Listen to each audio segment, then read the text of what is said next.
life story to my children and grandchildren with love. I was born in Hanover on January 8, 1923. I was the second child. Fritz wasn't born in 1920. What I remember is that we had a large apartment and long corridor and lots of rooms up there.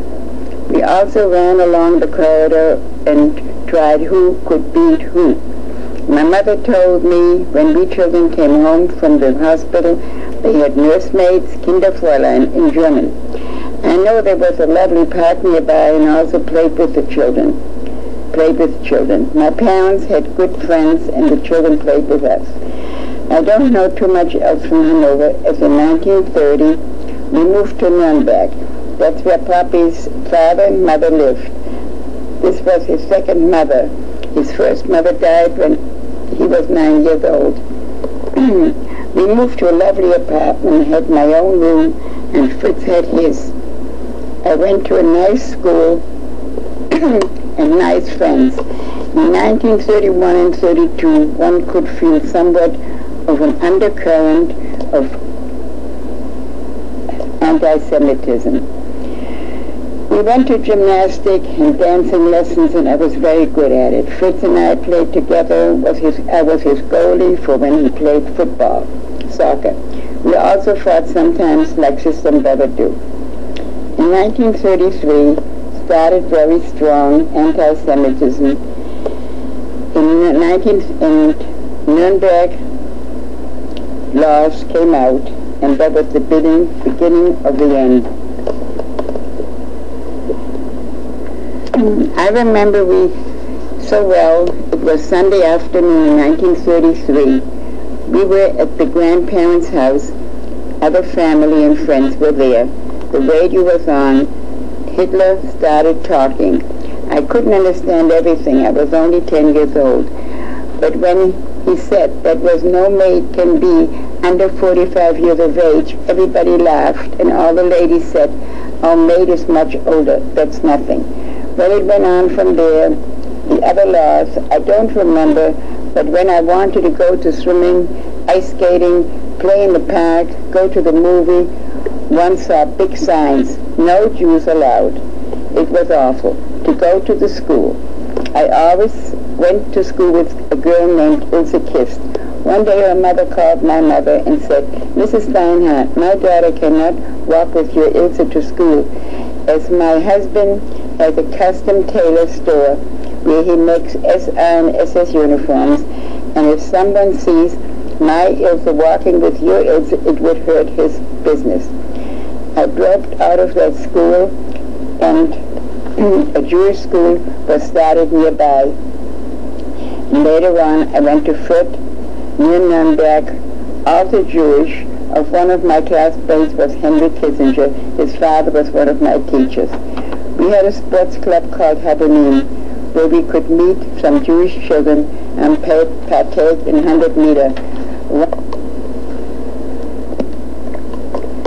broad jumping, running, high jumping, and I was good in all of it. From then I always wanted to be a gym teacher, but that turned into a dream. In the meantime, Papi's business went down the drain, and we started to have tough times. The law came out that all men must have in front of his first name Israel Justin Steinhardt, and women would be Sarah Tessie, and so on and so forth. That is how they killed all the Jews from doing business. As the invoice you sent to them, to your customer, they knew right away that you are Jewish, and that finished that.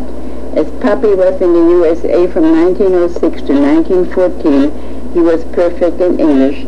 He then started to give English lessons for people who were leaving Germany. This was in the year of 1938.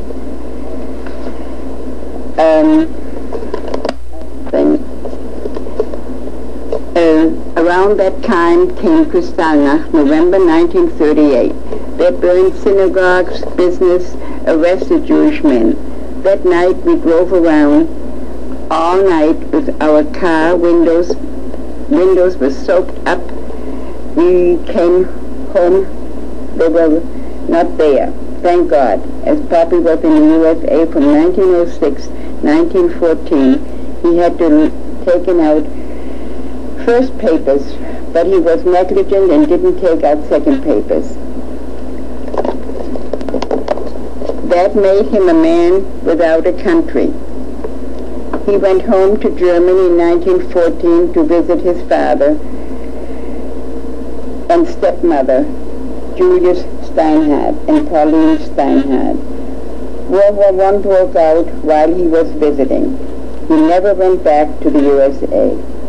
He met Woody and they were married December 17, 1919 in Marburg. That was Woody's hometown. Woody's maiden name was Eitelberg. Her father, Hugo, died in 1902. Woody was 9 years old. She had two brothers, Henry and Carl. My grandmother, Rosa Eitelberg, was 31 years old, with 3 children.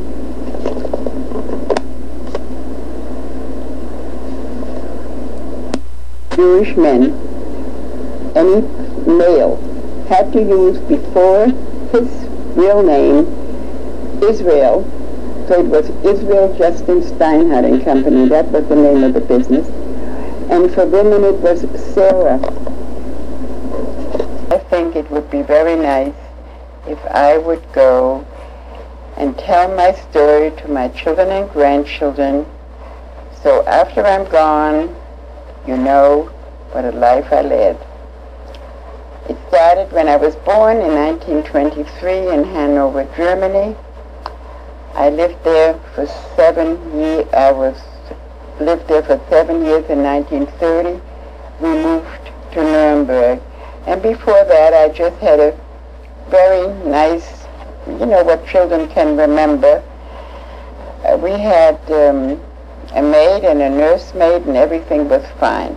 Then we moved to Nuremberg in 1930 with my grandparents. Papi's father and mother lived there, and they wanted to have Dad take over the business.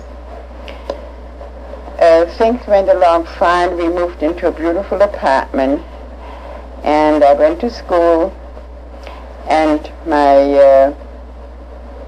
the trouble started in Germany. You could feel it in 1932 when anti-Semitism started. In 1933, I remembered so well that I was sitting in my grandmother's house. There was a Kaffee Klatsch. There were a few people, friends and family there, and they all listened to the radio when Hitler makes his speech for making it very hard for Jewish people to keep existing. First of all, it wasn't taken that seriously when they said your maid has to be over 45 years of age. And so I remember Woody and my grandmother say, well, thank God our maid is older than 45. And anyways, then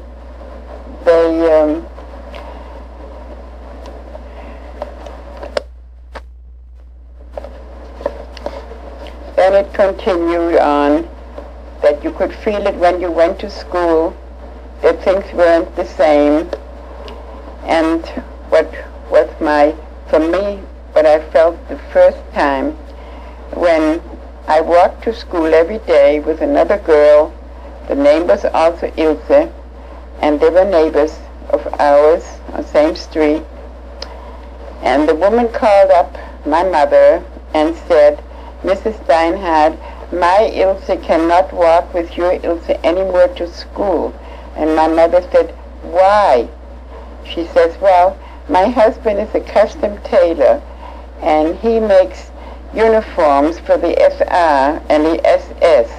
And if they would see that my child walks with a Jewish girl, that would reflect on his business. So that was the first thing that I felt of anti-Semitism personally. Also, furthermore, when we wanted to go swimming, we got there, They would put up signs, no Jews allowed. You went skating, no Jews allowed. No matter what you wanted to do, there was no Jews allowed. Whether you want a movie or anything of the sort. We had to leave the public schools. We had to go to the Jewish school, which was in Fürth, Nuremberg. That's where Henry Kissinger came from. And his father was my teacher. And we had to commute. And things were just harder. So I left school when I was 14 years old. My mother knew a milliner who said, why don't you send Ilse to me? I will teach her how to make hats. Well, I was an apprentice, and I had to do all kinds of things which I didn't mind. Then I changed my job because people were leaving Germany. They were going to America or South America or wherever you want to, and Israel. And we in the meantime had sent for papers for family of Moody's mother, my grandmother. I had a cousin who lived in Cincinnati, Ohio, asking for permit for visa, that they should send us papers that we can immigrate to America. They were very rich people, but couldn't care less about anybody else. They sent a paper for Papa that he can come to America. Well, he didn't go. So then came out, he tried to do his business, but then came another law out. When he had to sell and make invoices for the business, his company was called Justin Steinhardt and Company. Well, you had to put up, every Jew had to put Israel Justin Steinhardt and Company. Well, that finished it, because a lot of Gentile companies had done business with Papi, but they would not order anymore. Every woman had to have Sarah in front of their name. Like Moody was Sarah Tessie Steinhardt. So that finished it, and so on.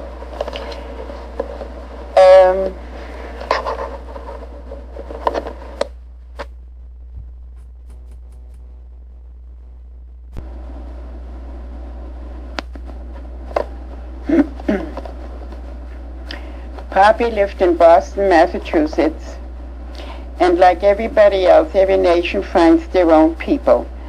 And my father and Papi found the store where he found food to eat was Ty's Delicatessen on Commonwealth Avenue in Alston.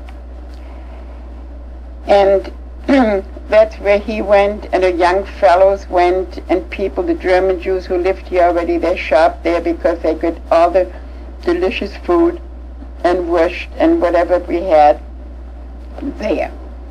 So amongst other young fellows who was there, but a fellow by the name of Herbert Rose, and after a while you get acquainted, and one day Papi said in the store, when he ate there, they ate at dinner, he said, tomorrow I've got to go to New York, to Hoboken, New Jersey, and pick up my daughter. She's coming from Belgium.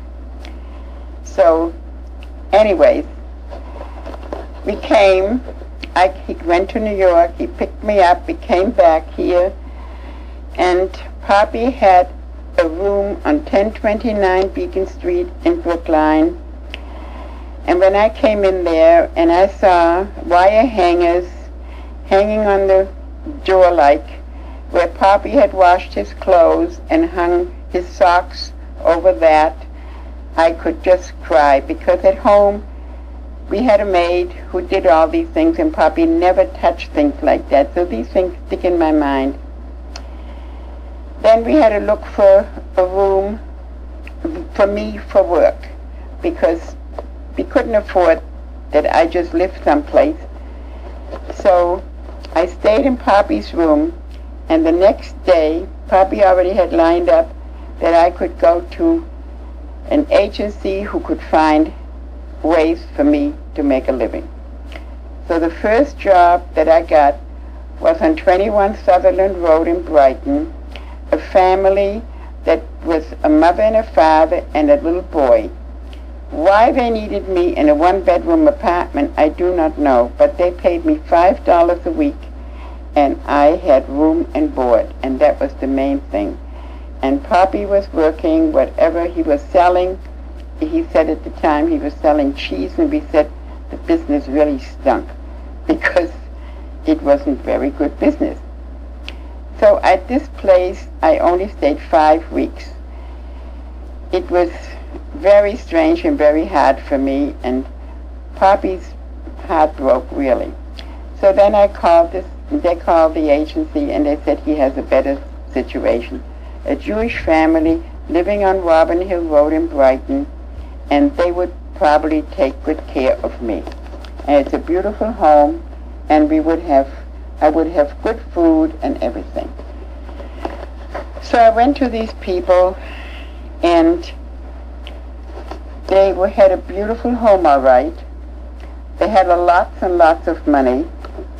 But did I call them to be nice? I really wouldn't think so. After being a Jewish person and knowing a Jewish child, because I was only 17 at the time, knowing what I have gone through, that they were not nicer to me. I was nicer when later years, when I had my cleaning woman on Elmore Street. I was nicer to her than they ever were to me. There was a baby there, 14 months old, and a girl, 4 years old. In the middle of the night, the woman woke me up to go downstairs, warm the bottle, to bring it up to her. Then, once a week, her husband owned hotels, and every week on Wednesday,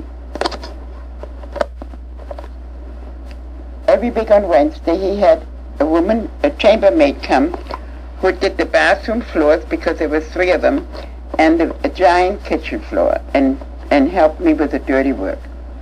This went on for about 3 or 4 weeks, and one day she didn't show up on Wednesday. I said, "Where's Mrs. Walsh?"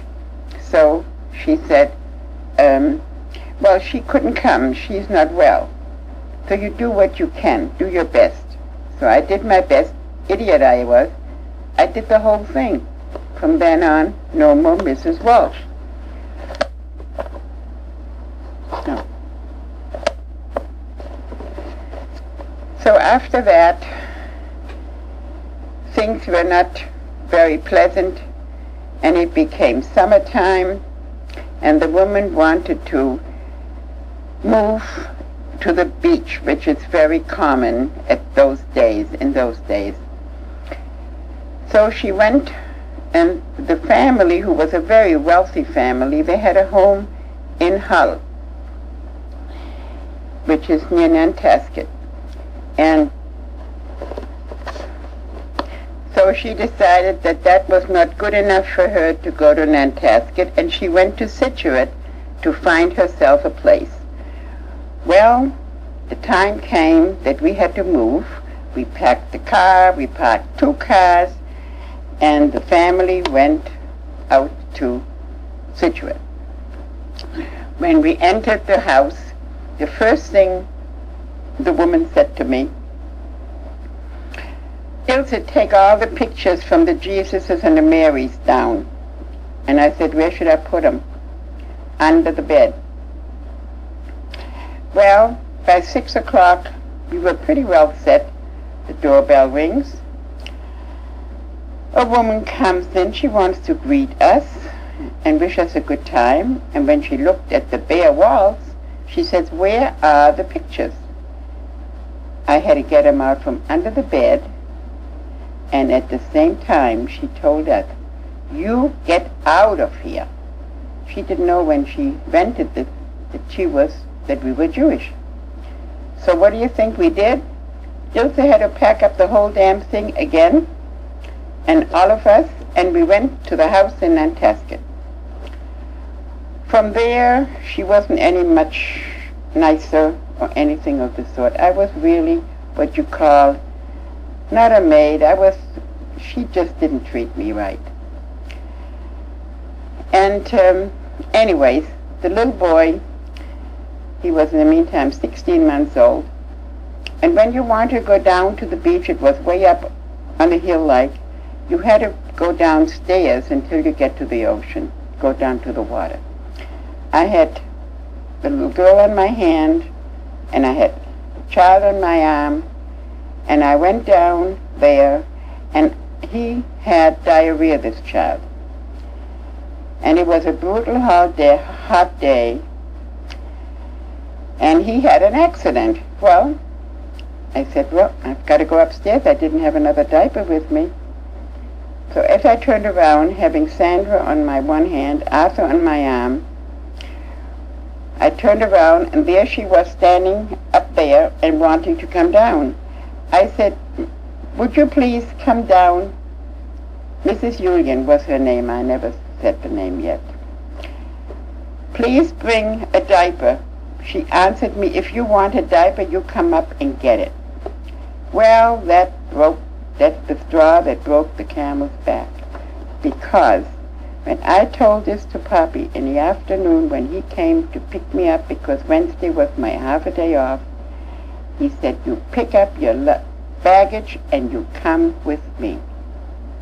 At the meantime, you know, when I made $10 a week on that job, I always gave it to Papi. I had not a penny on me. But I didn't need any money because I had room and board. So we had to look for a place to stay. So we moved to Shaler Street in Brookline. There was a Mr. Culmus who had a house on 19 Shaler Street, which is off Harvard Street and Center Street in Brookline.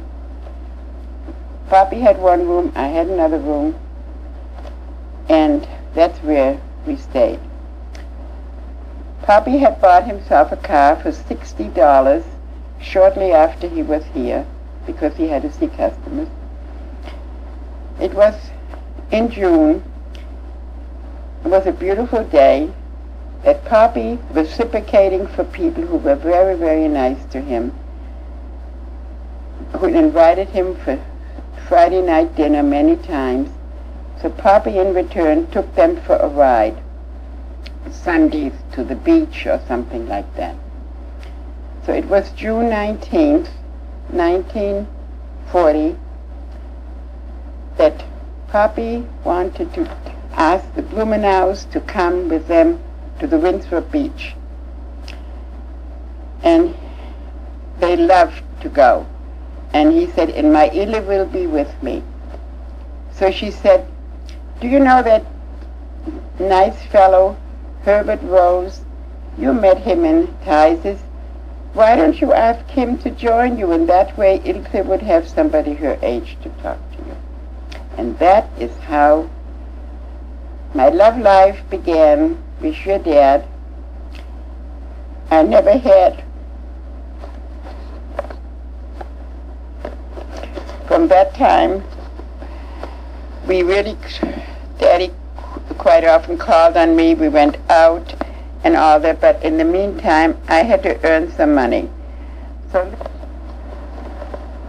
I listened around, and people like Mrs. Lehrberger, who you know, Cal's mother, they were stitching, and that was good money. And there was an ad in the paper that somebody was looking for stitches on Essex Street, downtown Boston. And when I came there, the plain stitching was all taken, and he said, do you know how to do a buttonhole machine? So I said, what kind do you have? Because they told me, when they ask you, just always say, that's not the machine I'm used to. So anyways, they taught me how to make a buttonhole machine. I tell you, I got scared to death. You know, you put a button into a little, like a fork, then you press your button, your foot down on the pedal, and then he goes, duck, duck, duck, duck, duck, duck, boom. And I want to tell you, I was scared to death, but I learned. And I saw people all the time cutting off something and putting it away, but I didn't know what they were doing. I had, I wasn't perfect in English, and I had to listen. And when I asked this man, after a while, because I got 30 cents an hour, if he would give me a raise, he said to me, I have Rahmanas of you, so don't ask me for a raise. You're lucky that I hired you. Well, I kept my mouth shut. I didn't know. And in all the garment industry, when it comes, we made winter things, ski jackets and so on. So that peters out in the late fall. And he laid people off, but he didn't lay me off. So he said, because he had Rahmanas. So I said, okay, fine. Well, he finally had to let me go. That was about middle of December. And, well, I had to find another job. So I went to another place, and they told me that I have to cut these things off because this is piecework. In his place, I made $12 a week. The first week, I made $35 because I worked very, very hard and very fast. So you see how much Rahmanas he had for his own pocket. He didn't want to spend the money, and I was a sucker. So from that eye on, no matter where I went, I always heard where they'd make more money, and I switched jobs. So when people said to me, where do you work now? I said, well, when did I speak to you last? So that was a joke. Anyways, Daddy and I, like I said, we always saw each other. And the first movie, I don't know whether, no, I didn't tell you that. He took me to see Snow White and the Seven Dwarfs because I didn't have to know much English of it because I knew the story. And we had just good times, and we had a bench up on Corey Hill, which you oversee the whole Boston. It's so beautiful, especially in the summer and the fall. And we saw each other almost every day. And the time has gone by, and we were now into 1941, and Moody still has not been here. And we knew that we were going to get married eventually, but we did not want to get engaged until Moody is here, and which was very, very hard because we tried to get Fritz over because they always denied him. They said he had a heart murmur at the consulate in Stuttgart. They gave Moody the papers that she could go, but Moody didn't want to leave Fritz alone. But my grandmothers, both of them, said, you have to go to Jake. You haven't been with him for 2 years, and almost 2.5 years. And you have to go, and when your parents file an application, then maybe you have a better chance that he can get over. Well, they tried that. They went to New York. And lo and behold, he finally got his papers. But the sad part was the whole thing, that the day he was to leave, a law came out in Germany. Nobody is to leave Germany if you're 18 years or older, up to 60 years old. And the day Fritz was supposed to leave, that was it. You don't have to, can't even realize what it did to all of us. But life had to go on. We tried everything, but the end of the story is that he was in a concentration camp where we were notified in later years. It was in the the concentration camp was called Spika, and it was in Riga. And that is the story as far as Fritz is concerned. We never heard from him again. In the meantime, Day and I got engaged June 19th, like the day we met. And then we decided that we're going to get married in 1942. And I said, oh, we can get married on Papi's birthday, the 22nd of February. So Daddy said, no, we're going to get married not on Papi's birthday, because if Papi isn't here anymore and we want to go out on an anniversary and have a good time, you wouldn't feel right. And he was right about that. So then we decided on Monday of the week of the 21st that we're going to get married, finally, because we didn't have to worry about invitations, because it was we went to a rabbi's house. It was Rabbi Munk, whose uncle in Germany married Mom and Pop in 1919. So it was such a coincidence that we heard of him. And it was a Saturday night. We were Moody and Pop, Walter Klein, who was a friend of Dad's, and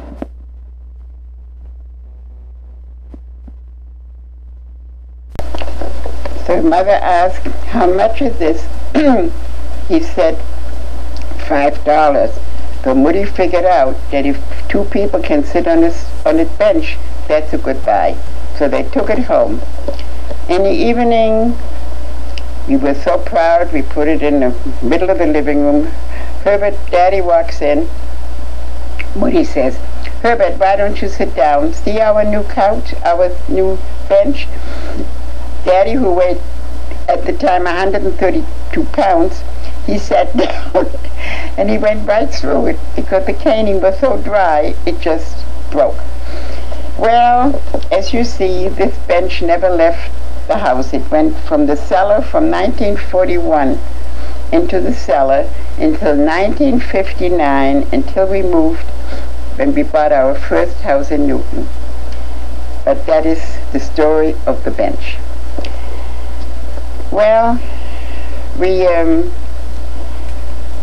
Daddy lived on Campbell's Avenue and we lived on Parkville Avenue. And we kept house, and I went to work. Every morning I asked Papi to give me a dime, because streetcar were a nickel. I had to go downtown and I had to come home. So that was 10 cents a day for car fare. I took lunch, and Moody's, I worked that, I'm sorry, I made a mistake. Wait a minute, I'll wind it back. Wait a minute.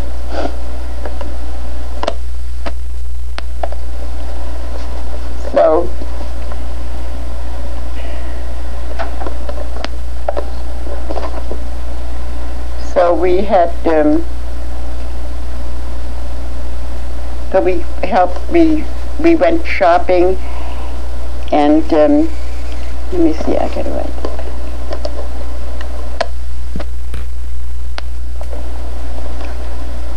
So from then on, we started to work in a Watco because I was stitching there, and I took my mother, took Moody with me, and thought that she could get a job, and we did. Also 30 cents an hour. So from then on, we stitched, and we did all right. And then I went into town, and we had all kinds of jobs, but I don't even continue with that. But that's what we did until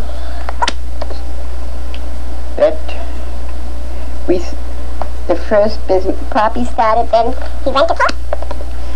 he went to Cambridge and he bought candies wholesale, and he started a candy business and bag the candies.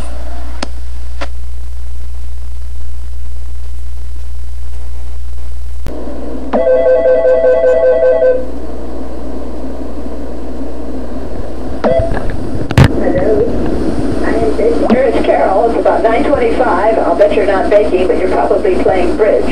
And I just got home and want to thank you for that wonderful package you put on my door. Those cookies, of course, are such a favorite. And your nice note was so delightful. I read it to John. And so I put those cookies in the freezer so I can take them to him when I next go down to New York, which will be snow with you. And many thanks for all the nice things you do.